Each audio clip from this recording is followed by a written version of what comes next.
അതെ, അടുത്ത ആഴ്ച നമ്മുടെ മലയാളി സമാജത്തിന്റെ വാർഷിക പ്രോഗ്രാം അല്ലേ? അതിന് എല്ലാ ചേച്ചിമാരും നല്ല ഡയമണ്ട് ഒക്കെ പതിപ്പിച്ച് സാരി കൊടുത്തോണ്ടായിരിക്കും വരുന്നത്. നമ്മുടെ ഇവിടെ അടുത്തൊരു നല്ല ജ്വല്ലറി ഇല്ലേ, അവിടെ ആണെങ്കിൽ ഒത്തിരി നല്ല ഡയമണ്ടിന്റെ കളക്ഷൻ ഉണ്ടെന്നാ കേട്ടത്. നിനക്ക് വേണോ? വാങ്ങിത്തരുമോ? പിന്നെന്ത്. ചേട്ടൻ സൂപ്പറാ.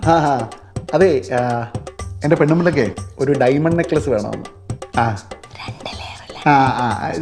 രണ്ട് ലെയർ. അതെ, ഒരു 2-3 ദിവസം എടുക്കുമെന്ന്. കുഴപ്പമുണ്ടോ? അത് കുഴപ്പമില്ല. 2-3 ദിവസം എടുത്തോ, കുഴപ്പമൊന്നുമില്ല. ഓക്കെ ശരി, താങ്ക് യു. ചേട്ടായിക്ക് ഈ ജ്വല്ലറി ഓണേഴ്സും ഒക്കെ ആയിട്ട് ഭയങ്കര കൂട്ടല്ലേ? ഇത് ജ്വല്ലറി ഓണർ അല്ല, പിന്നെ ആരാ? എൻ്റെ അച്ഛനായിരുന്നു. അവിടെ കയറിയ ജാറ്റി മാറാൻ കാശില്ല, അപ്പോഴവിടെ ഡയമണ്ട് നെക്ലസ്.